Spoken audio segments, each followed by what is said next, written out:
Assalamualaikum warahmatullahi wabarakatuh. Ketemu lagi dengan saya di mata kuliah anggaran ya.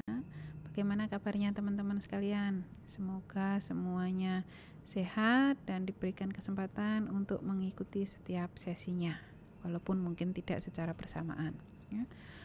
Di sesi ini kita akan melanjutkan pembahasan kita setelah sebelumnya adalah anggaran produksi ya. Maka yang harus kita persiapkan adalah penyusunan anggaran bahan baku dan tenaga kerja seharusnya. Nah, tapi kita bahas dulu yang bahan bakunya ya, karena mereka bisa melakukan produksi kalau ada bahan baku, ada tenaga kerja. Nah, setelah menuntaskan materi kita di sini, diharapkan Anda bisa menjelaskan pengertian dan elemen anggaran bahan baku ya, serta menghitung dan menyusun anggaran kebutuhan pembelian dan biaya bahan baku ya. Jadi bab-bab di sini adalah nantinya akan membahas beberapa komponen anggaran bahan baku. Nah, jadi seperti yang biasa Bu Kade sampaikan, Anda harus tuntas dengan materi kemarin, baru Anda pelajari materi kita ini, dan materi ini bisa saja kita gunakan untuk menyusun materi-materi berikutnya. Nah, kalau bahan baku di sini nanti akan terkait dengan anggaran kas, harga pokok maupun laba rugi. Ya, jadi harus kita susun terlebih dahulu. Nah, bahan baku seperti kita tahu ada dua macam ya, ada dua jenis, bahan baku langsung ataupun bahan baku yang tidak langsung. Nah, untuk anggaran bahan baku ini adalah khusus untuk bahan baku yang langsung, di mana bahan baku tersebut berperan langsung dalam proses produksi. Biasanya akan nampak jelas dalam produknya gitu ya. Kalau bahan baku tidak langsung, itu adalah bahan baku yang tidak secara langsung berperan dalam proses produksi dan mungkin juga tidak terlalu nampak dalam produk tersebut ya. Tentunya kita sudah bisa bedakan ya, mana bahan baku langsung dan yang tidak langsung. Nah, di sini khusus kita gunakan bahan baku yang langsung. Dasar penyusunan anggaran bahan baku ini tentu saja adalah anggaran produksi. Mau produksi berapa sehingga kita harus menyediakan bahan baku sebanyak berapa ya. Nah, penyusunan anggaran bahan baku ini dengan tujuan agar kita tahu, bisa perkirakan berapa bahan baku yang dibutuhkan. Nah, kalau yang dibutuhkan berapa, nantinya kita tentu akan bisa menentukan berapa bahan baku yang harus dibeli. Kalau kita sudah tahu berapa harus membeli sejumlah bahan baku, maka kita bisa menentukan berapa biaya yang diperlukan untuk pengadaan bahan baku tersebut, sehingga nanti bisa digunakan untuk menentukan harga pokok produksinya, sekaligus sebagai dasar pengawasan penggunaan bahan baku. Nah, untuk anggaran bahan baku ini ada beberapa komponen atau elemen yang harus diperhitungkan ya, step by step juga ya. Yang pertama, kita harus menentukan kebutuhan bahan bakunya. Jadi tentu saja berarti satuannya unit ya, atau tergantung sebenarnya satuannya dengan satuan masing-masing bahan baku ya. Tetapi di sini bukan satuan rupiah tapi satuan fisik bahan baku. Itu ya. Nah, di sini nanti dalam anggaran ini kita akan tahu barang apa yang dihasilkan, misalnya apakah meja, kursi, laptop, dan lain sebagainya. Kemudian jenis bahan baku yang dibutuhkan ya, untuk produksi satu meja butuh bahan baku berapa, untuk produksi 100 meja memerlukan berapa unit bahan baku. Kemudian kita juga akan tahu standar penggunaan bahan bakunya atau sering disebut dengan standar usage rate (SUR). Ya, jadi misalnya produksinya adalah meja produknya. Untuk satu unit meja ya, mungkin bahan bakunya adalah kayu gitu ya, atau papan gitu ya, papan kayu. Untuk satu unit meja membutuhkan setengah lembar misalnya papan kayu. Ya, jadi SUR untuk bahan baku papan kayu adalah setengah, satuannya lembar gitu ya. Kemudian juga sekaligus waktu penggunaan bahan bakunya. Jadi di sini untuk menghitung berapa kebutuhan bahan baku adalah jumlah produksinya berapa, ya berapa unit, kemudian standar penggunaan bahan bakunya atau standar usage rate-nya berapa. Tadi bukan diberikan contoh, 1 unit meja membutuhkan setengah lembar papan kayu. Kalau mau 100 unit berarti butuh berapa lembar? Ya 100 unit meja dikali standar penggunaan bahan bakunya adalah setengah lembar papan kayu. Jadi untuk memproduksi 100 unit meja kita membutuhkan 50 lembar papan kayu. Nah, kurang lebih seperti itu. Nah, kemudian kalau kita sudah tahu, oh kita membutuhkan sekian unit bahan baku tertentu, gitu ya. Kemudian kita harus tentukan, bisa jadi kita nantinya harus membeli bahan baku tersebut, bisa sejumlah kebutuhannya, bisa juga tidak. Nah, apa yang menentukan? Nah, kita lihat bahwa untuk menentukan pembelian bahan baku itu ada komponen persediaan awal maupun akhir. Kalau dalam produksi tadi persediaan awal dan akhir produk ya. Kalau di sini persediaan awal dan akhir bahan bakunya. Ya.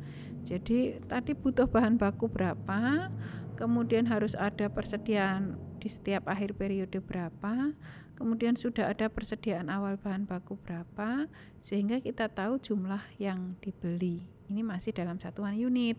Ya, menghitung misalnya tadi untuk memproduksi 100 unit meja butuh 50 papan ya lembar papan kayu. Nah, dari kebijakan perusahaan persediaan akhirnya harus ada berapa, sudah ada persediaan awal berapa sehingga jumlah pembeliannya berapa. Nah, kemudian kalau kita sudah tahu berapa unit yang mau dibeli ya, maka kita juga harus menghitung berapa biaya ya pengadaan bahan baku tersebut, ya kan. Nah, biaya bahan baku ini ada 2 komponen, biaya pembelian bahan baku dan juga biaya penggunaan bahan baku. Apa bedanya? Tadi kan setelah diperhitungkan jumlah kebutuhannya misalnya 50 unit atau 50 lembar, tapi yang dibeli bisa sejumlah itu sama, bisa juga tidak. Nah, kalau tidak itu bisa lebih, bisa kurang. Ya, jadi di sini diperhitungkan belinya berapa, ya, yang benar-benar digunakan untuk proses produksi di periode tersebut berapa. Ya, jadi berbeda ya. Jadi misalnya butuhnya 50 harusnya, tapi belinya 55 kan seperti itu. Nah, sehingga yang digunakan tentu yang hanya 50. Nah, kita langsung saja praktekkan atau aplikasikan agar lebih jelas ya. Di sini saya menggunakan data produksi di sesi sebelumnya. Yang mana? Nah, karena yang sesi sebelumnya saat menghitung anggaran produksi ada stabilitas produksi di mana produksi setiap triwulan sama, maka Bukade gunakan yang stabilitas persediaan di mana setiap triwulan jumlah produksinya berbeda biar variasi.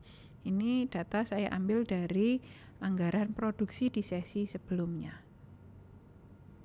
Kemudian ada beberapa data pendukung yaitu bahan baku yang digunakan. Nah, di sini ada 3 jenis bahan baku X, Y, Z dengan standar kebutuhan atau penggunaannya. Jadi standar penggunaan X itu adalah 2, kita anggap saja 2 unit, Y-nya 4 unit, Z-nya 3 unit. Maksudnya bagaimana? Untuk membuat 1 unit produk perlu 2 unit X, 4 unit Y, dan 3 unit Z ya, bahan baku ya. Kemudian harga bahan baku juga sudah ditentukan ya, masing-masing harganya berbeda.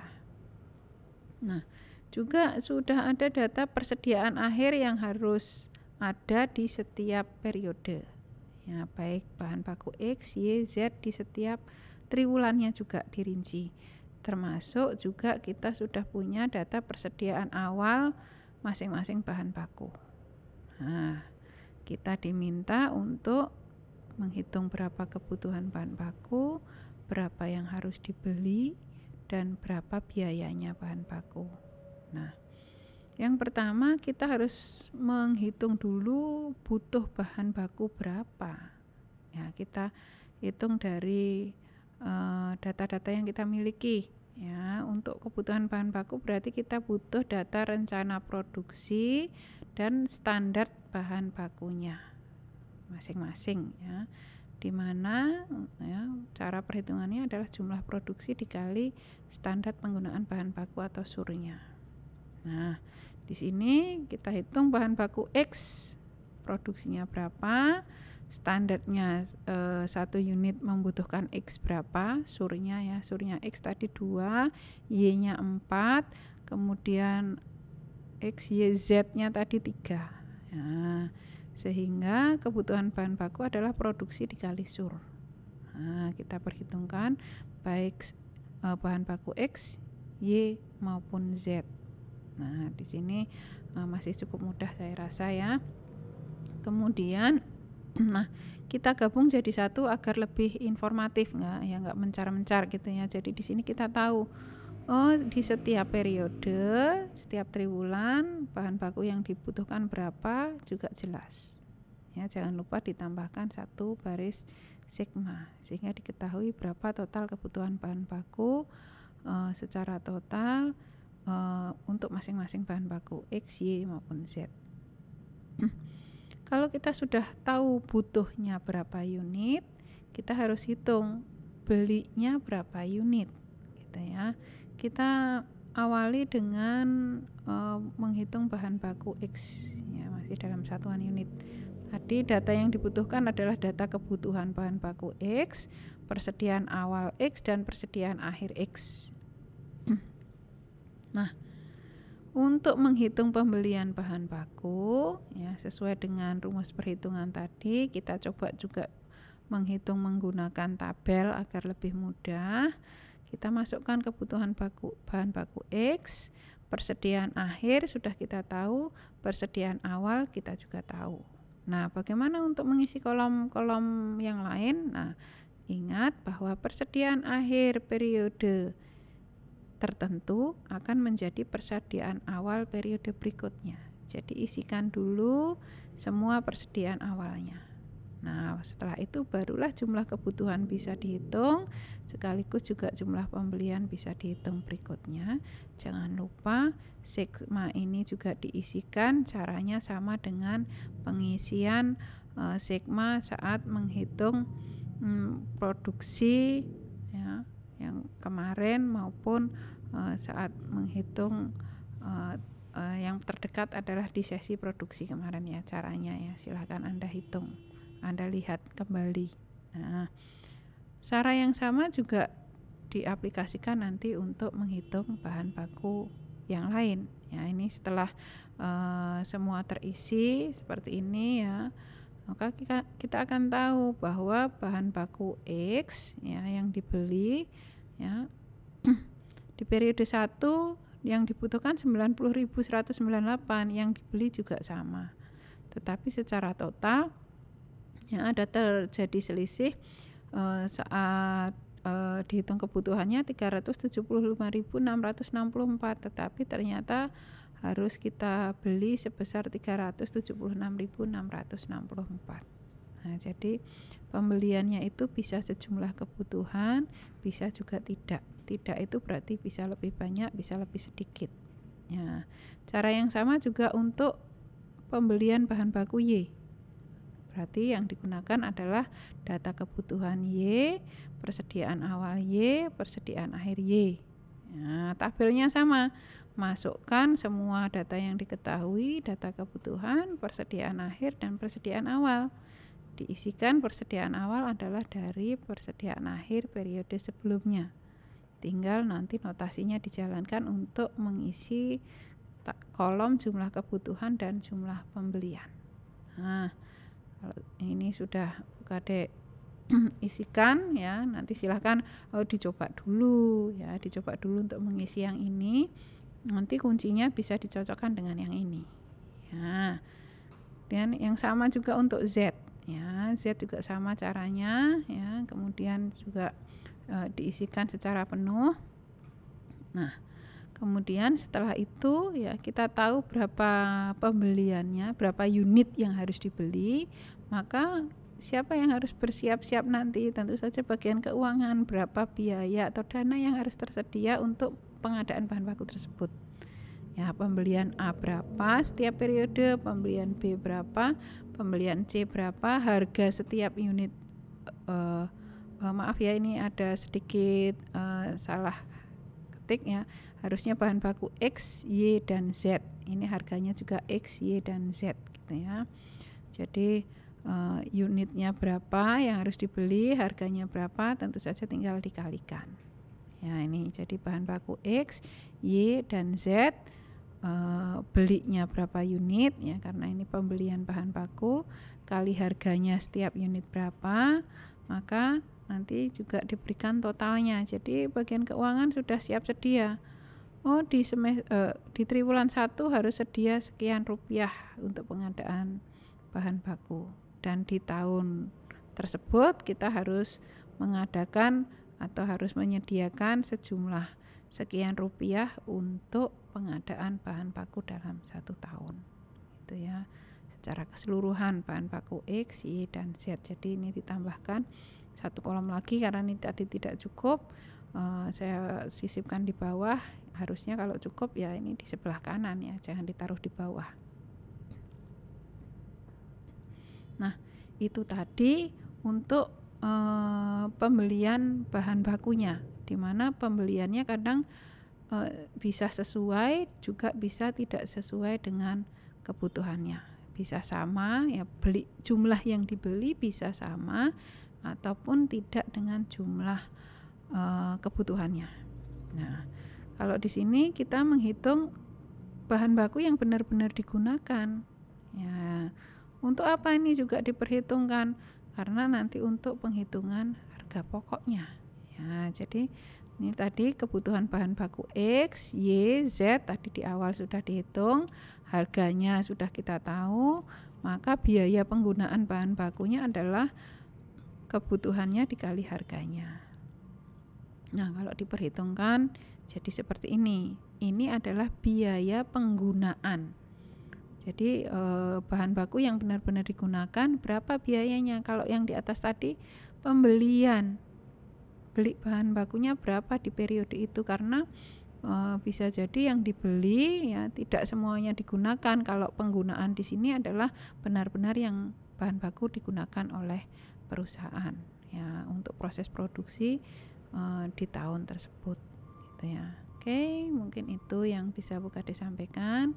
Silahkan dipelajari, dilatih, karena kalau semakin banyak berlatih tentu akan semakin menambah pemahaman ya. Silahkan kalau ada yang masih belum jelas, kita bisa diskusi di berbagai forum yang ada. Ya, terima kasih. Wassalamualaikum warahmatullahi wabarakatuh.